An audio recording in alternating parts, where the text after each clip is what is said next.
Soy Artur Oms. Bienvenidos al podcast de Misterios Universales.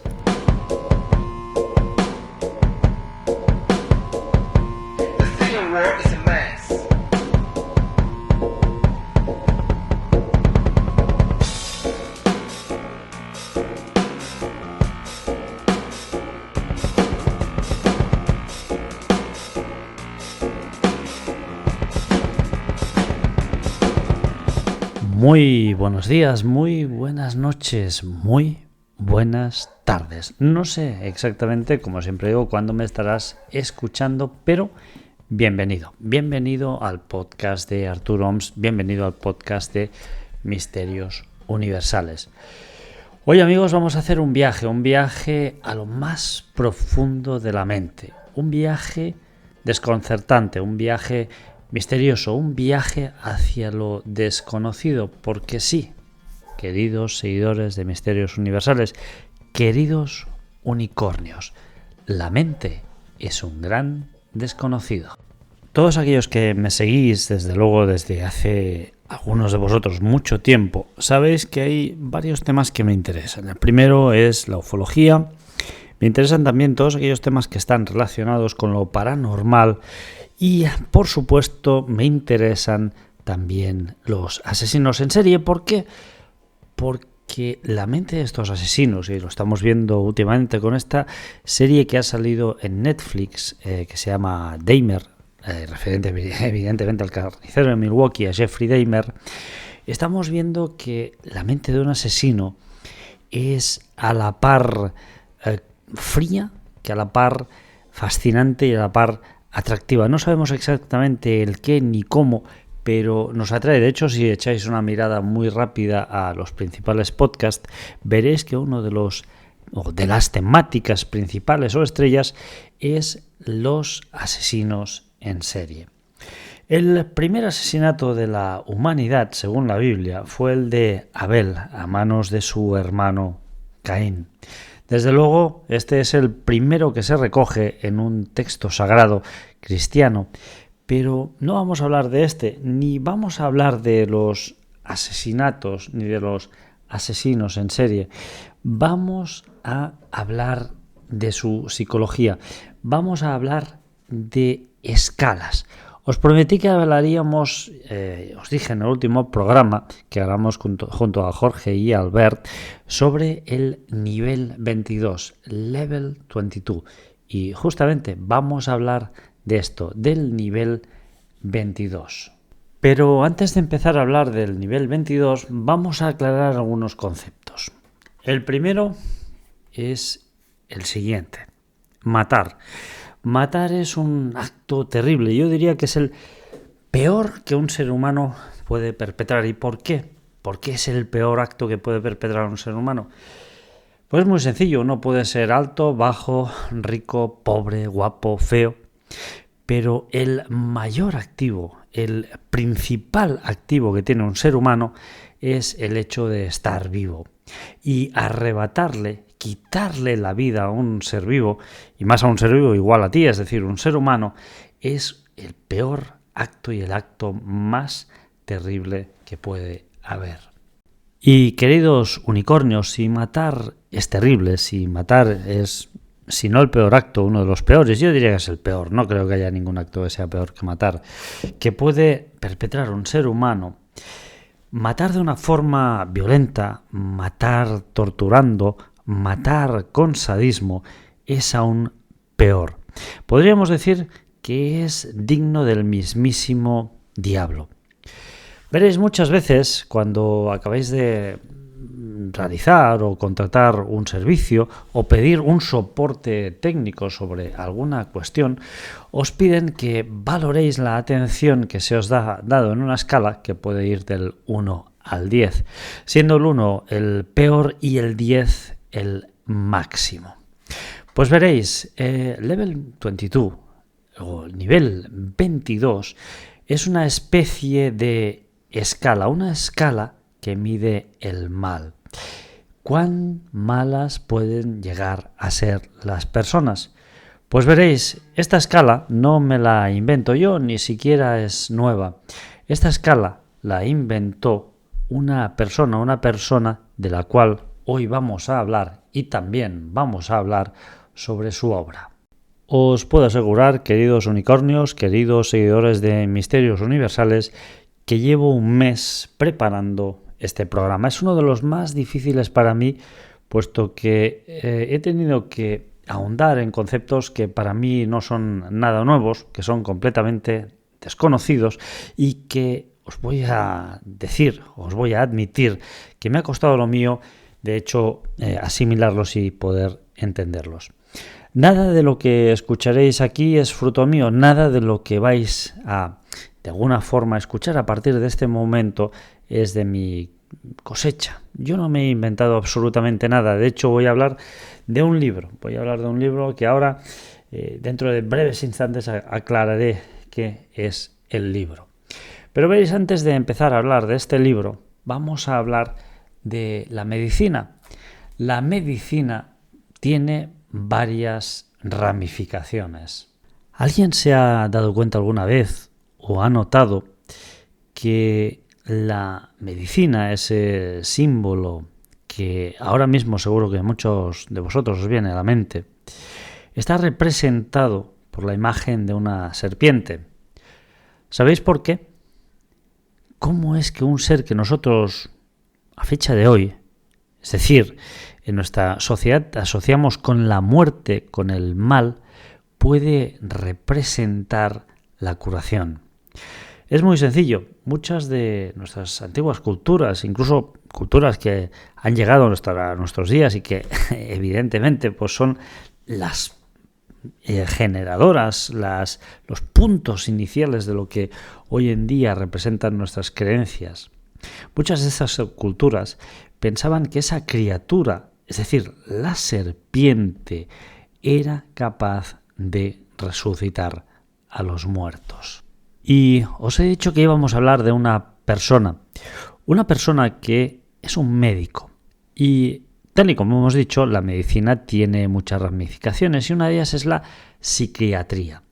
La psiquiatría es una especialidad que se ocupa básicamente de la evaluación, del diagnóstico y del tratamiento de aquellas personas que tienen trastornos mentales, que desde luego no son pocas estas personas y menos aún hoy en día.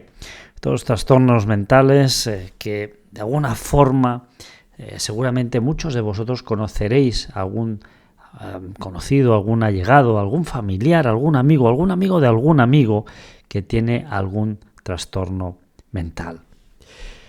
Bien, al igual que un barómetro mide o predice el tiempo que hará mediante la presión atmosférica, un psiquiatra, del cual vamos a hablar hoy largo y tendido, inventó una especie de barómetro, una escala del mal, que como hemos dicho empieza en el 1 para el menor delincuente y acaba en el 22 para el delincuente o el asesino más demoníaco.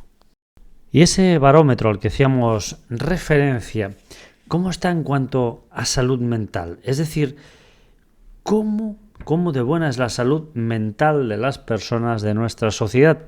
Estamos en octubre de 2022 y podríamos afirmar, o yo me atrevería a afirmar, que la salud mental de las personas no atraviesa su mejor momento. Venimos de una pandemia, venimos de una reclusión donde los gobiernos, las autoridades han reconocido que lo que hicieron en 2020 no solo atentaba contra el derecho a las personas, a su libertad de movimiento, a su libertad de desplazamiento, sino que además ha generado severas patologías como una extraña hepatitis en los jóvenes. No solo eso, sino que muchas personas mayores murieron solas en sus apartamentos y otras han quedado tremendamente tocadas por el hecho de haber estado tanto tiempo encerradas. Veréis, Eduardo Vera Barrios, que es el presidente de la Asociación Canaria de Neuropsiquiatría, asegura que entre los jóvenes evidentemente, digo entre los jóvenes de 11 a 16 años, hay un aumento del consumo de antidepresivos y por lo tanto eso quiere decir que el número de personas, de enfermos mentales, ha aumentado. La pandemia ha multiplicado el número de visitas al psiquiatra. Y os voy a dar unos cuantos datos para que podáis entender, para que podáis comprender el alcance de la situación que estamos viviendo hoy en día referente a lo que podemos llamar salud mental.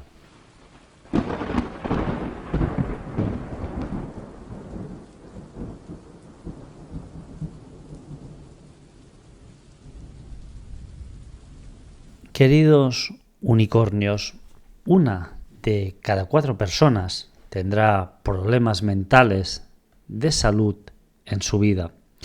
Los problemas mentales son el 12,5% del total de problemas de salud en nuestra sociedad.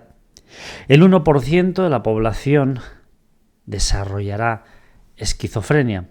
El 50% de las personas con problemas mentales presentan o presentarán el primer síntoma o episodio entre los 14, el 75%, a los 18 años. Entre el 35% y el 50% de personas que tienen enfermedades mentales no reciben ningún tipo de tratamiento o reciben un tratamiento que, por desgracia, no es el adecuado. En todo el planeta Tierra hay 450 millones de personas, lo habéis escuchado bien, 450 millones de personas, casi 10 veces la población de España, con trastornos mentales. Más de 300 millones de personas con depresión, que podríamos decir que es el trastorno mental más común. Y luego está esa plaga silenciosa. Cada año 800.000 personas se quitan la vida y eso, la mayoría de las veces, fundado por algún tipo o promovido por algún tipo de trastorno mental. Y para entender todo este ecosistema que envuelve el mal, los asesinos en serie, los asesinos múltiples, los asesinos de masa, tenemos que hablar de uno de los mayores expertos en psiquiatría y criminología, el doctor Michael H. Stone. Como os dije al principio, íbamos a hablar de una persona y esta persona, como acabáis de escuchar, es el doctor en psiquiatría Michael H. Stone. Nació el 27 de octubre de 1933 en Nueva York, finalizó sus estudios en 1958 en la Universidad de Cornell y hoy en día, sin discusión posible, podemos decir que es uno de los mejores forenses psiquiátricos que hay en el planeta Tierra.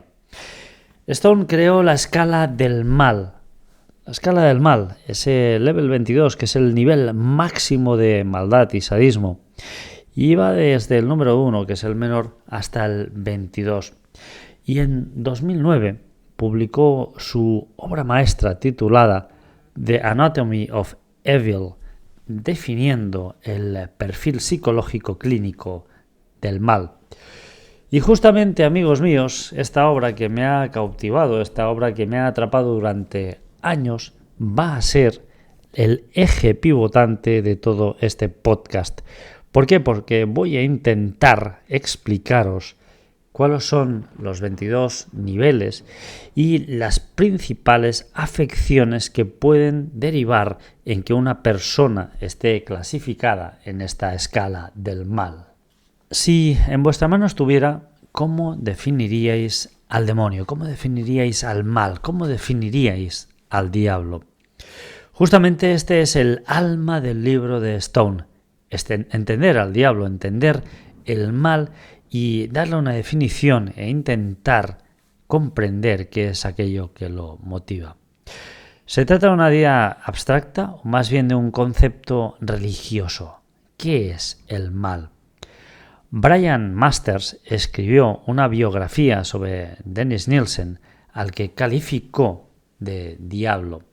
Y es que, queridos unicornios, el mal es proyectado por las personas y de alguna forma ese mal se refleja en la personalidad y en los actos que llevan a cabo las personas. Desde luego no vamos a entrar en detalles y cada uno que busque, por ejemplo, Dennis Nielsen, pero entenderá por qué Brian Masters calificó a Dennis Nielsen como el diablo, como el mal. Pero una de las preguntas más importantes para mí y sobre todo para Stone es ¿cómo se hace un demonio? ¿Cómo se convierte alguien en la máxima representación del mal? ¿Qué o cuáles son los motivos que impulsan o que impelen a que una persona deje de ser una especie de ser humano bondadoso, cariñoso, humanitario y se transforme en el vivo reflejo del mal?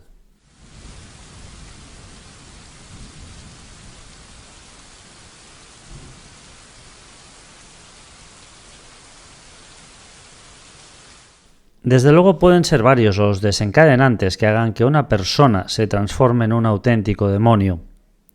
Quizá un giro perverso en el ADN, ¿por qué no una infancia difícil? Quizá unas malas compañías desde bien joven, o seguramente un problema mental. Ser un demonio significa ser un humano, puesto que esos actos tan demoníacos, esos actos tan horrendos, se llevan a cabo por un ser humano. El Dr. Stone reserva la palabra demonio o diablo para definir aquella persona que mediante sus actos claramente desea herir o matar a otros. Esos actos que a nosotros nos parecen chocantes, esos actos que a nosotros nos parecen horroríficos, algunos de ellos seguramente inimaginables para el 99% del común de los mortales. Cuando usamos las palabras demonio, cuando usamos las palabras mal refiriéndonos a una persona, a un ser humano, es porque este ser humano, esta persona, el perpetrador de esos actos tan horrendos, inflige mucho más sufrimiento del necesario para llevar a cabo su crimen, porque es cierto que uno, pues no sé, en un arrebato de cólera o incluso deliberadamente podría planear matar a alguien. Pero una cosa es matar a alguien y otra cosa haciendo o cometiendo este crimen de manera que se le propine el mayor y máximo sufrimiento a nuestra víctima. La naturaleza de estos actos tan terribles no es comprensible. En un primer momento, Stone definió una primera escala que se dividía en 6 puntos. 6 puntos que en lugar de números iban desde la letra A a la letra F. Podemos decir que serían los 6 primeros bloques principales y luego se subdividirían en categorías numeradas. Vamos a empezar a definir cuáles son estos 6 bloques, que son evidentemente de las letras A a la F, es decir, la A, la B, la C, la D, la E y la F. Y luego lo que haremos es dentro de cada letra, dentro de cada bloque, definir los diferentes o las diferentes graduaciones del mal. El primer bloque que definió Stone es la letra A. Y aquí hablamos de asesinatos justificados. Hasta aquí nada de demoníaco. Por ejemplo, pues un criminal que mata a tu hija, a tu hijo, y tú, pues, de alguna forma justificas ese acto tan terrible que vas a cometer contra el asesino de tu hijo o de tu hija, y por lo tanto este crimen no se ve propiciado de alguna forma por un deseo inherente e injustificado de hacer el mal a una persona o a otra persona de forma totalmente gratuita. El segundo bloque, que corresponde con la letra B, engloba aquellos crímenes que se perpetran por celos o asesinatos que son impulsivos. Aquí ya empezamos a subir un poquito el nivel, porque la verdad es que los celos son muy malos, pero que nos lleven a matar a una persona, pues eso es terrible, ¿no? Impulsos tenemos todos, evidentemente, pero que un impulso también nos lleve a matar a una persona, pues eso también es algo bastante grave. Vamos a por el tercer bloque. El bloque C son aquellos asesinatos que se cometen sin ningún tipo de planificación, pero que sirven para sacarte a alguien del medio. Por ejemplo, alguien pues que no te interesa. Tú pues te estás viendo con la mujer de otra persona y decides sacar del medio a su marido. Oye, en vez de que se divorcien, que sería lo más sensato, pues no, mira, oye, me lo saco de encima y sin planificar llego un día a su casa y así como el que no quiere la cosa, le pego un castañazo con una vara de acero en la cabeza y me lo saco de en medio. El cuarto bloque, que está encabezado por la letra D, es exactamente igual al bloque anterior, es decir, volvemos a ser el amante que quiere cargarse al marido de nuestra amante, pero en este caso vamos a cometer un asesinato con malicia, un asesinato planificado, y va a ser para, bueno, pues lo mismo, sacarnos a alguien de medio, ¿no? Volvemos a decir, ¿no? En lugar de que haya un divorcio y tal, pues lo mejor es nada, un golpe de vara en la cabeza, pero esta vez sí, más planificado, vamos a usar guantes de látex, vamos a idear todo un esquema para que no nos pillen y no va a ser para nada algo sin planificar y algo fortuito, pues que salga de una cierta manera de forma impulsiva. El quinto bloque, que está encabezado por la letra E, puede ser un asesino simple, un asesino en serie, pero aquí ya cometemos actos viciosos, pero ojo, sin torturar a la persona, no la vamos a torturar. Esta es la penúltima graduación que hizo Stone. Y ahora llegaremos a la última, la letra F. Este último bloque, el de la letra F, agrupa bajo su paraguas aquellos asesinos en serie o asesinos simples cuyo único o objetivo principal es infligir el máximo daño posible a la persona que van a matar. Es decir, torturarla, que vea que va a morir, que sepa que va a morir y se lo va a hacer notar. Vamos, esta persona lo que va a hacer, y no vamos a entrar en detalles escabrosos porque este no es el objetivo del podcast, pero vamos, este asesino, su objetivo principal va a ser la hazaña, la tortura, y evidentemente aquí llegamos a la máxima graduación de Stone.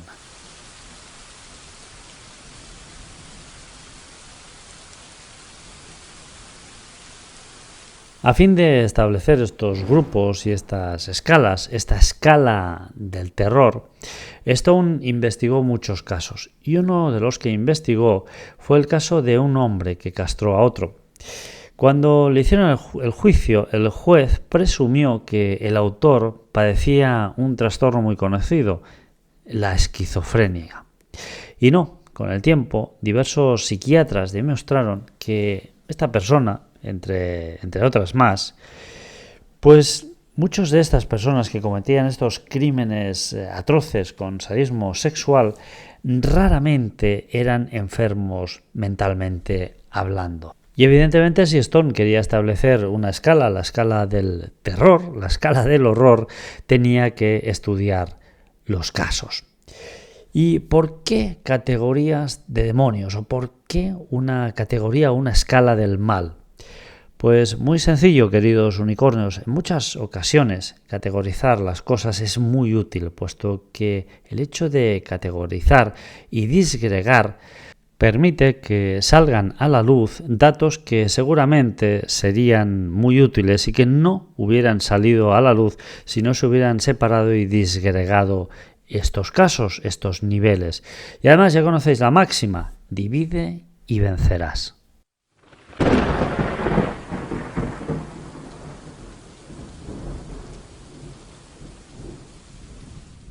Vamos a volver a nuestras 6 categorías y vamos a empezar por la primera categoría. La primera categoría solo tiene un subnivel en su interior y es el primero de estos 22 niveles.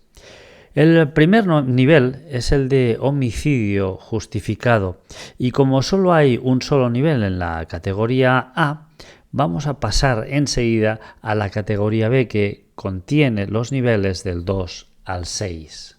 El segundo nivel en la categoría B es para aquellos asesinos que son amantes celosos, amantes egocéntricos, personas inmaduras y que cometen crímenes pasionales.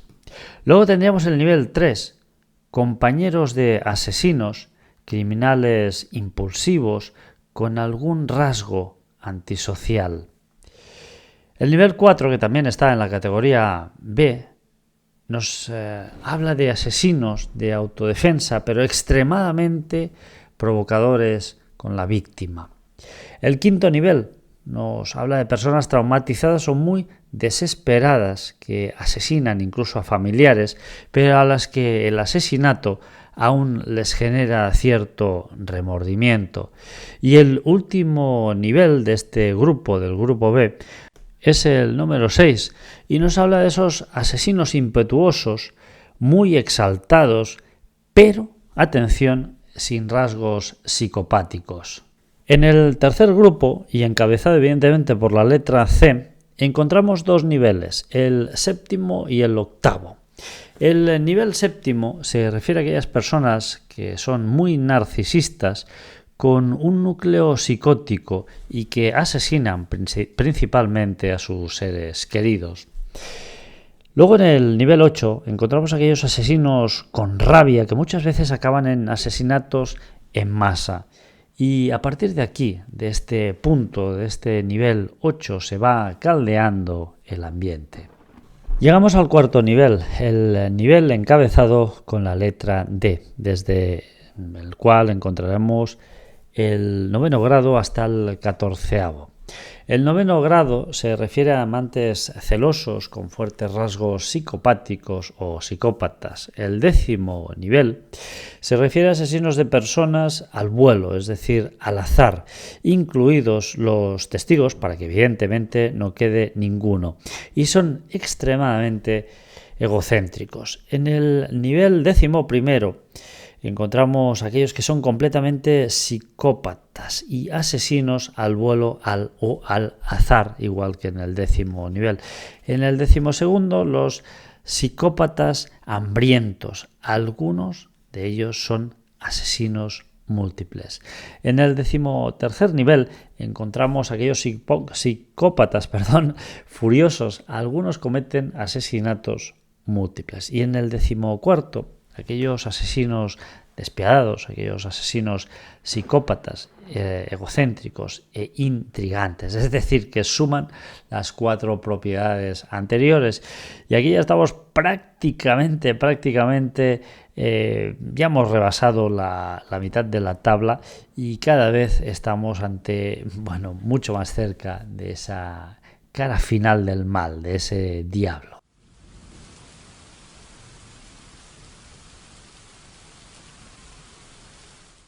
El penúltimo grupo está encabezado por la letra E y solo tiene 2 niveles, el 15º y el 16º. El 15º hace referencia a aquellos psicópatas de sangre fría o que también pueden ser asesinos múltiples. Y el 16º hace referencia a aquellas personas psicópatas que pueden cometer múltiples actos viciosos, incluyendo el asesinato. Y señores, llegamos a la última agrupación de niveles que va desde el 17º hasta el nivel 22. El nivel más elevado, el peor de todos. Veamos, el nivel número 17 nos habla de criminales sexualmente perversos que asesinan para ocultar su crimen. Pero en este nivel no hay tortura. En el nivel 18 encontramos a aquellos criminales con tortura incluida, aunque podemos decir que es una tortura light, no es una tortura prolongada. En el nivel 19 encontramos a aquellos psicópatas que ejecutan acciones terroristas, que cometen subyugación y que cometen violaciones. En el nivel 20 encontramos asesinos que definitivamente torturan, pero que padecen distintos brotes o psicosis como la esquizofrenia. El nivel 21, y es el penúltimo, aquí en este cajón encontramos aquellos criminales que cometen tortura extrema, pero que aún en ese punto, llegados a ese punto, aún no han matado. Y para acabar encontramos el nivel 22, es decir, aquellos asesinos psicópatas cuyo motivo principal de asesinar es la tortura, aunque el motivo de ese asesinato no tiene por qué ser sexual.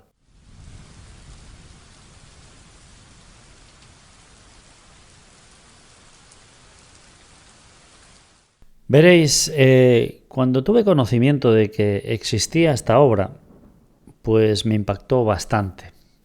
Pero un día, recuerdo perfectamente que estaba de vacaciones y vi un libro que se llamaba Level 26.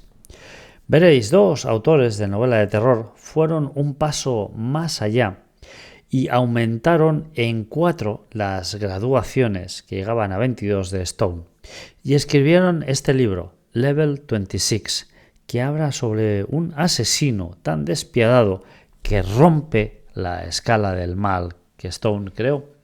Y es que muchos dicen o apuntan a que Stone en esa graduación se quedó corto. ¿Vosotros qué pensáis? Y luego está determinar a qué grado pertenece un asesino en serie, desde el 1 al 22. Veréis, no es tan sencillo asignar un nivel a un asesino, y menos aún si es un líder de culto como Manson, que además él mismo no ejecutó ninguno de los crímenes por los cuales fue condenado. Los crímenes impulsivos o de personas antisociales. Stone investigó casos de violencia impulsiva motivadas por celos, por furia o por simplemente aquellos que se cometen entre parejas sexuales. Estos crímenes suelen ir relacionados a un momento de estrés inimaginable y pueden desencadenar en mutilación, en violencia o incluso en asesinato, porque evidentemente no todos los crímenes acaban con un asesinato.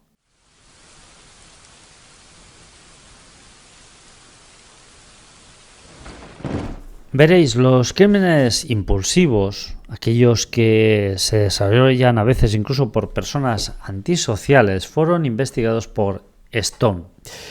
Este investigó casos de violencia impulsiva motivados por celos, motivados por furia o simplemente aquellos que se cometieron entre parejas sexuales.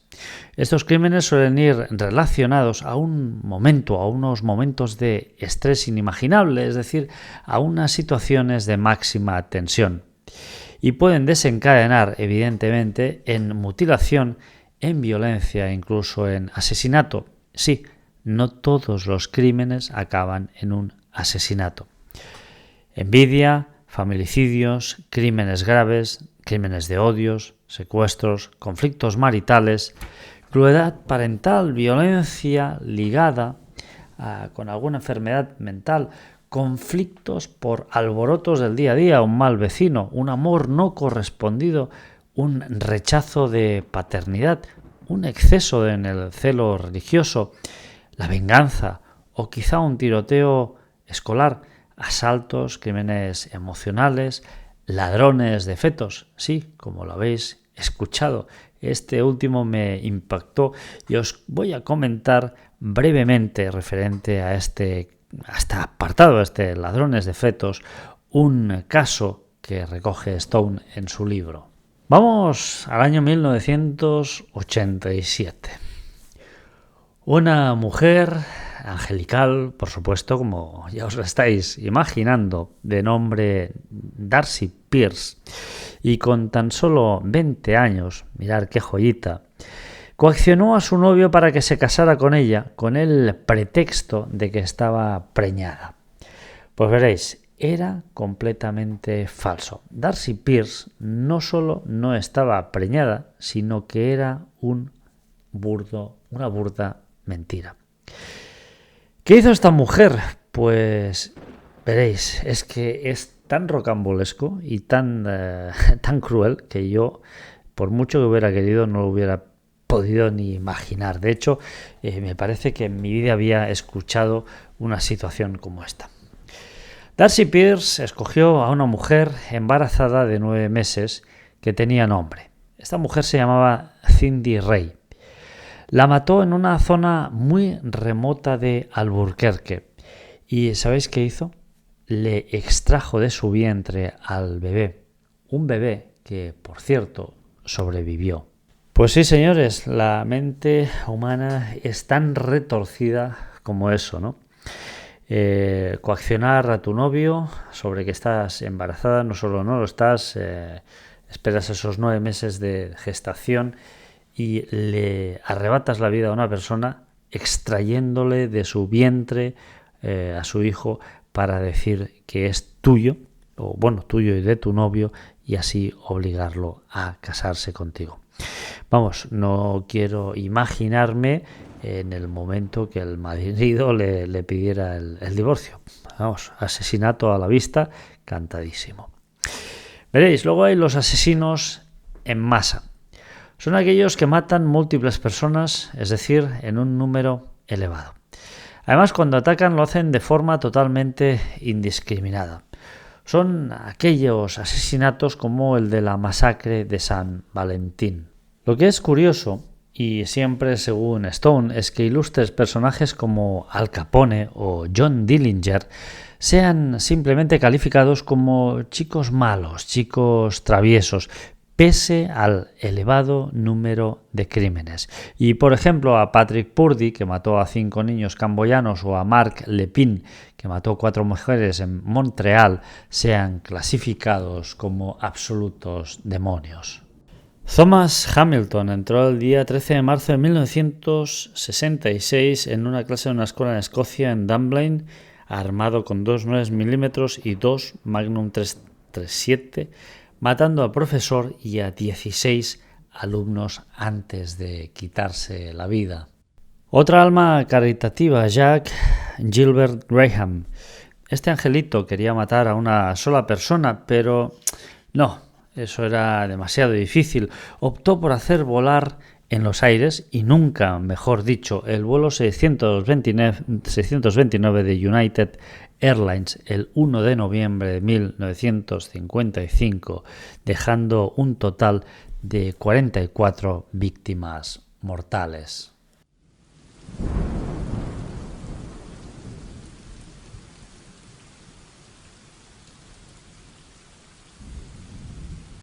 Hablemos de psicópatas. Y es que la diversidad en este ecosistema, en el de los psicópatas, es importante. Aquí podemos hablar de ángeles de la muerte, de asesinos de niños, de secuestradores, de violadores, de asesinos sádicos, de psicópatas y asesinos de parejas, de asesinos y asesinatos extraños. Y también podemos hablar, evidentemente, de terroristas. Y desde luego lo que no falta en nuestro planeta Tierra son psicópatas. Y es cierto que muchos de ellos son hombres, pero también es cierto que hay mujeres, aunque sí que es verdad que hay mucho menos psicópata suelto que sea mujer que psicópata suelto que sea hombre. ¿Por qué será esto, en verdad? Mirad, en una proporción que sea más o menos justa, voy a nombraros algunos de ellos y explicaros también o deciros la graduación que tienen cada uno de ellos en la escala del terror, en la escala del mal de Stone. Vamos a empezar con las mujeres. Con una graduación de 5 encontramos a Susan Wright, con una graduación de 6 a Clara Harris y, cuidadito, con una graduación de 22 a Gertrude Banicewski. Desde luego, estamos hablando de 3 mujeres y ahora os voy a dar, en una escala más o menos proporcional, los nombres de 12 asesinos hombres. Charles Whitman, con una graduación de 8. Ira Einhorn, con una graduación de 9. John List, con una graduación de 10. Neil Entwistle, con una graduación de 11. Richard Speck, con una graduación de 13. Justin Barber, no Justin Bieber, con una graduación de 14. Charles Stark, con una graduación de 15. George Hennard, con una graduación de 16. Mi amigo Ted Bundy, con una graduación de 17. David Paul Browning, con una graduación de 18. Cameron Hawker, con una graduación de 21. Leonard Lake, con una graduación de 22. Y David Parker Ray, con una graduación de 22. Esta podría ser una lista proporcional entre hombres y mujeres, evidentemente, tal y como hemos dicho antes, psicópatas y asesinos. Y no os pensáis que toda esta gente eran incultos o tontos, no. Charles Whitman, el tirador del Texas Tower, era un tipo muy inteligente, de hecho tenía un futuro brillante ante él. De hecho, este buen hombre tenía un cociente intelectual de 138, es decir, podríamos decir que era un auténtico genio.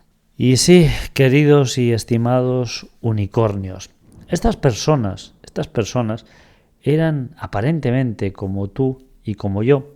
Tenían sus puestos de trabajo, eran a lo mejor esposos y tenían muchos de ellos un relativo éxito social o incluso un elevadísimo éxito social.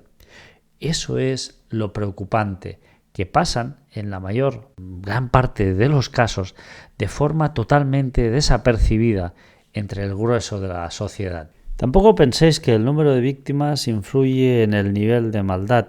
Algunos de estos asesinos cometieron un solo asesinato, otros varios, pero todos ellos aquí son auténticos demonios, auténticos representantes del mal por la naturaleza y la crueldad de sus actos. En su día ya os hablé de David Parker Ray y su Toy Box. Desde luego, acudid a internet, se os van a erizar todos los pelos del cuerpo.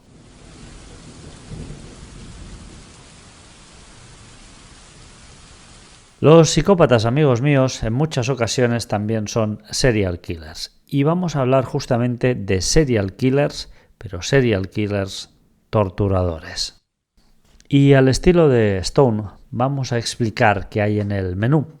Y es que el menú es bastante variado. Tenemos enfermedades mentales, tenemos esquizofrenia, tenemos depresión maníaca, tenemos autismo o síndrome de Asperger, tenemos déficit de atención, tenemos desorden de delirio, tenemos alcoholismo, tenemos comportamientos sexuales desordenados, tenemos personas antisociales, más común en hombres, tenemos psicopatías, tenemos personas esquizoides, tenemos personas paranoicas, tenemos sádicos, tenemos comportamientos impulsivos, tenemos comportamientos explosivos.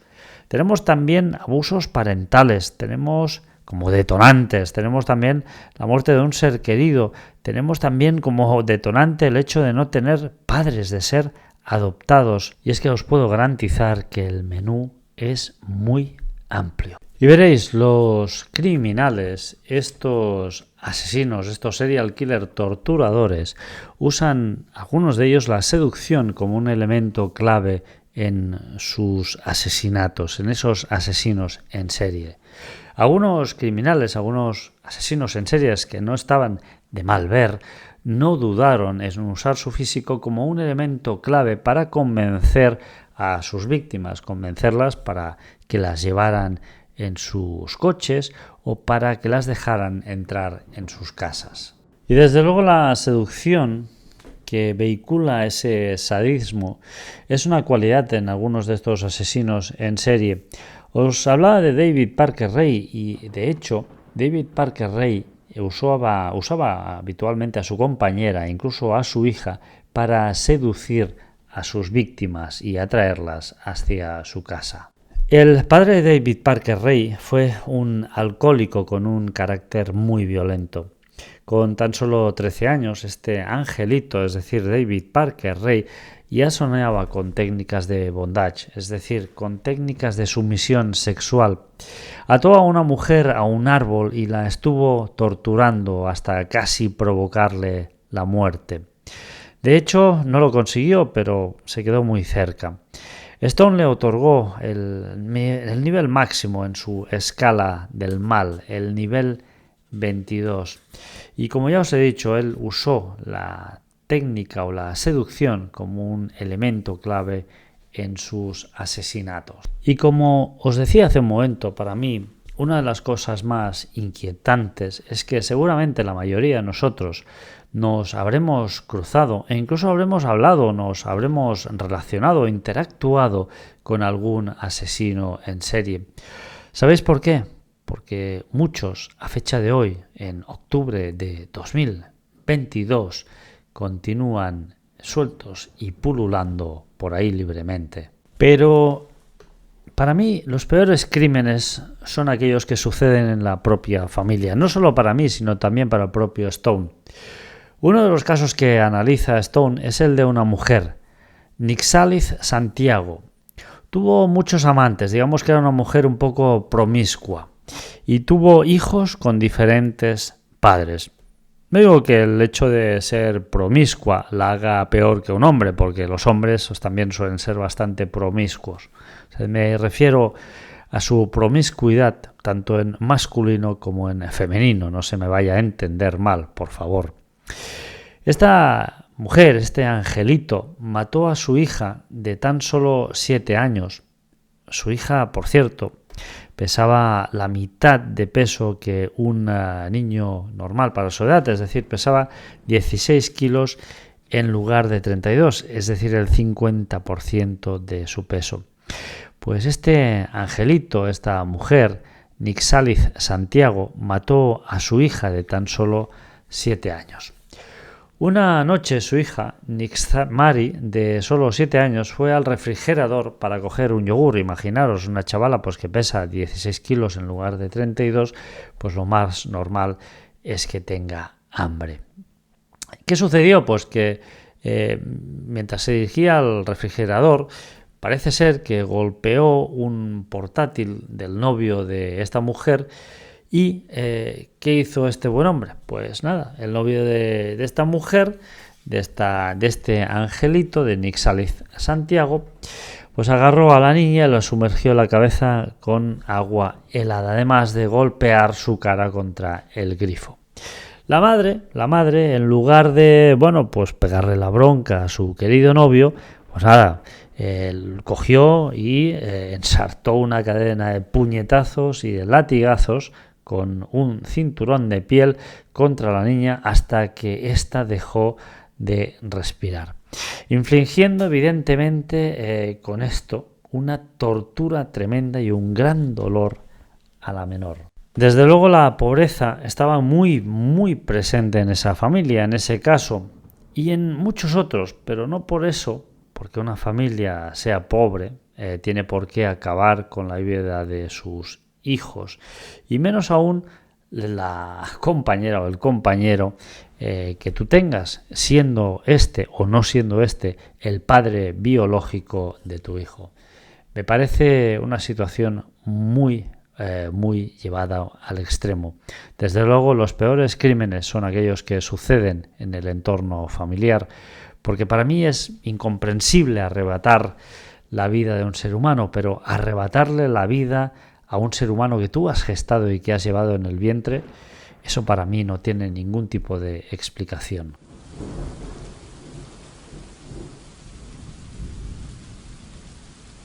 Y Stone tiene un capítulo en su libro que, traducido más o menos al español, sería La ciencia oculta el mal.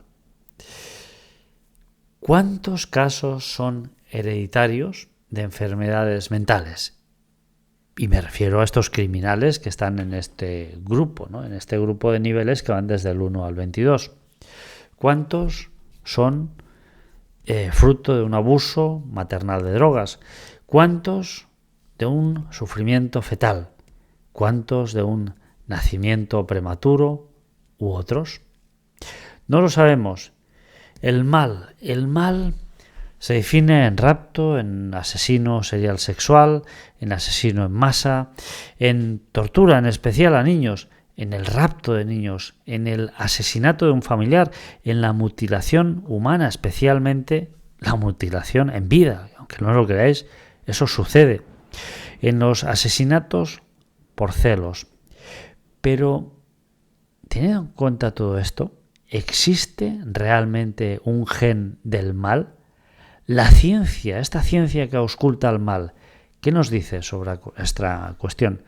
Pues Stone concluye que no existe el gen del mal. De hecho, Stone va más allá y dice que la opción del mal, la opción de la violencia, es una opción elegida, es decir, se podría elegir otra opción que no provocara el mal. Veréis, el cerebro tiene 100 billones de neuronas y un cuadrillón de interconexiones. El cerebro es uno de los elementos más complejos del universo. El cerebro, a fecha de hoy, es un gran desconocido. Desde luego, el cerebro se divide en varias áreas básicas. Una de ellas son nuestras emociones. Otras partes se relacionan con una acción inmediata o una acción que derive en nuestra propia supervivencia. A este grupo de mecanismos se le conoce como el bottom-up. Otro grupo de mecanismos, el higher center, son nuestra materia gris, es decir, el cerebro con sus 4 lóbulos, el lóbulo frontal, el lóbulo temporal, el lóbulo occipital y el lóbulo parietal. Los lóbulos frontales son aquellos que analizan las respuestas a aquello que sucede en el mundo exterior a nuestro cuerpo. Es decir, si aquello que sucede nos interesa o si aquello que sucede es bueno o es malo. Esa región se conoce como el top-down. Según Stone, lo que sabemos a fecha de hoy es que mecanismos del bottom-up pueden influenciar mecanismos del top-down. Y sube al escenario nuestra amiga la amígdala, que aunque pequeña, almacena información y aprende y almacena información emocional. Un estudio reciente demuestra que la amígdala procesa el miedo y si ésta está dañada, interfiere en el proceso normal del miedo. El nucleus accumbens, que es un órgano gemelo como la amígdala, también tiene una parte esencial en la risa, el placer y las adicciones. El cingulate anterior se asocia con la detección de conflictos, la prevención de errores cerebrales y el control de procesos estratégicos. El córtex orbitofrontal sirve para la toma de decisiones y se asocia con el comportamiento y las recompensas o los castigos. El cingulate anterior se asocia con funciones ejecutivas y tiene conexiones con los lóbulos frontal, temporal y parietal, así también como con la amígdala. El córtex orbitofrontal está a nivel de los ojos y está envuelto también en la toma de decisiones y también con las recompensas y los castigos y podría generar o cambiar el comportamiento. Luego están las enfermedades mentales y pueden ser genéticas o deberse a factores ambientales o externos. Desde luego me he encontrado con muchas cosas que desconocía, como por ejemplo el síndrome de Asperger, que se caracteriza por no tener empatía o por tener una empatía muy pobre. El autismo y el Asperger tienen ambos un fuerte componente genético, es decir, son heredables. Un autista raramente suele ser violento, aunque Seung Hui Cho tiroteó y mató a 32 personas en una escuela y a este buen hombre se le consideraba autista. Tenemos, como no, el síndrome del feto alcohólico, que es derivado por aquellas mamás, tan buenas mamás, que no paran de tomar cerveza y alcohol mediante o durante el embarazo. Y se traduce en niños con ojos muy pequeñitos, con el labio inferior muy fino y daños en las neuronas, déficit de atención y otros muchos más problemas. Mamás, por favor, no bebáis, no os droguéis, no fuméis cuando estéis embarazadas. El abuso de drogas también es un factor determinante, o por ejemplo los daños cerebrales por violencia. Desórdenes comunes, aunque estos no siempre se asocian a un crimen violento, pero a veces sí. John List, por ejemplo, era un obsesivo compulsivo. Nancy Kyssel era narcisista. Robert Rowe era depresivo. Susan Wright, histriónica. Gang Lu, paranoico. Richard Mintz, narcisista e hipomaníaco. Susan Smith, narcisista e histriónica. Y es que algunos de estos actos, conocidos o catalogados como malvados, a menudo son cometidos por esquizoides, sádicos y psicópatas. Se ha descubierto también que algunos niños presentan muy poca reacción emocional y ningún tipo de remordimiento por sus malos actos. Se observa que la respuesta de su amígdala es extremadamente baja. Y evidentemente no podemos hablar de un gen del mal, pero sí, según Stone, podemos hablar de genes predictivos. Y es que ahora se sabe que niños con déficit de atención o con hiperactividad son mucho más propensos a cometer crímenes violentos o a tener problemas con las autoridades. Según publica Stone en su libro, el MAOA es una enzima que metaboliza los neurotransmisores. Esta enzima, el MAOA, es conocida como monoaminooxidasa A. Contra más baja sea la tasa, más alta es la probabilidad de cometer un acto violento. Tenemos que recordar una estadística, y es que solo el 5% de la población comete entre el 50 y el 70% de los crímenes. El MAO actúa con la parte bottom-up para impulsar comportamientos violentos. Y es que, según Stone, el terror en tiempos de paz o el terror en tiempos de guerra no es el mismo. Y para muestra un botón, recordemos los campos de concentración. El cerebro humano y el por qué matamos aún hoy es un absoluto misterio sobre el cual vamos poniendo poco a poco algún rayo de luz.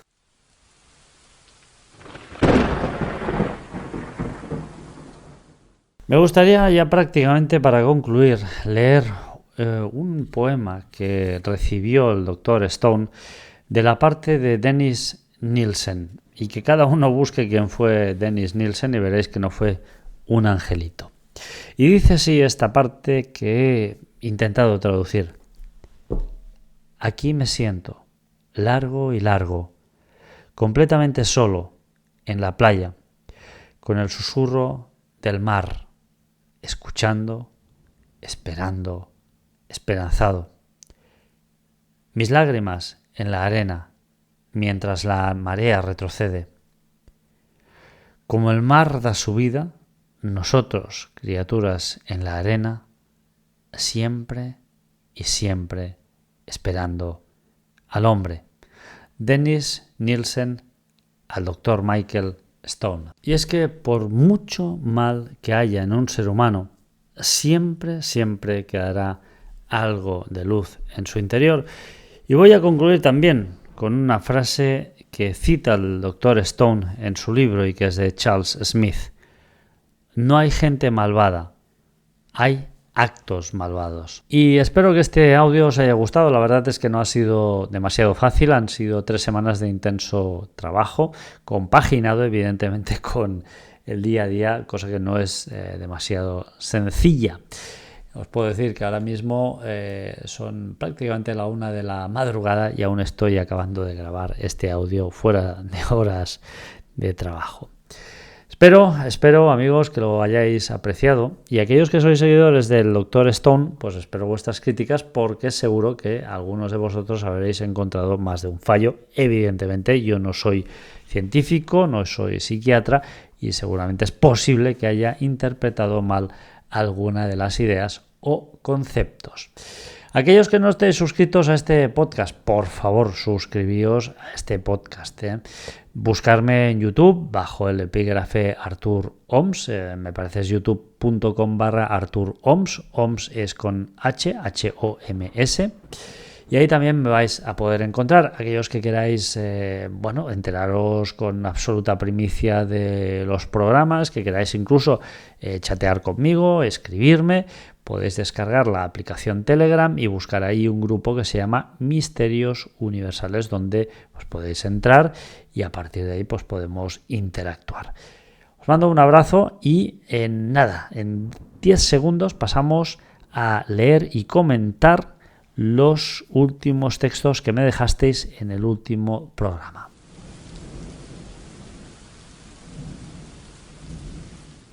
En el último programa en iVoox solo tuvimos 2 comentarios y hablamos con Jorge Daniel Vivas sobre los túneles en Las Vegas y el OVNI de Bariloche. Albert nos puso desolador panorama el de la inteligencia a nivel mundial y el menosprecio que el ser humano tiene a su entorno y la naturaleza. Posiblemente las inteligencias que nos visitan ya den por perdida a la humanidad. Como siempre, los amigos Artur y Jorge exponen unos datos muy bien documentados. Gracias por vuestro tiempo y esfuerzo, amigos míos. Pues nada, Albert, gracias a ti, querido amigo, y tenemos pendiente grabar un programa sobre el conde Drácula, que espero que no tardemos demasiado.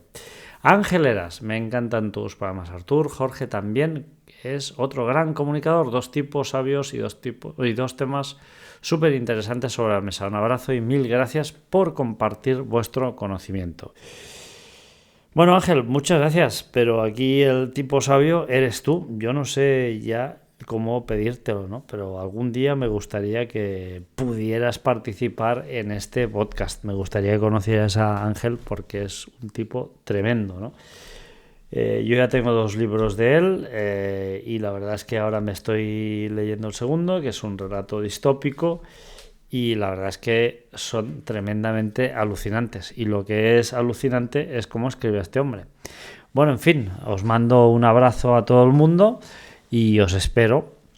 Recordándoos nuevamente pues que os suscribáis a este podcast, que me busquéis en YouTube como Artur Oms y que si queréis pues descarguéis Telegram y busquéis Misterios Universales y os unáis al grupo para tener en primicia la publicación tanto de vídeos como de podcast.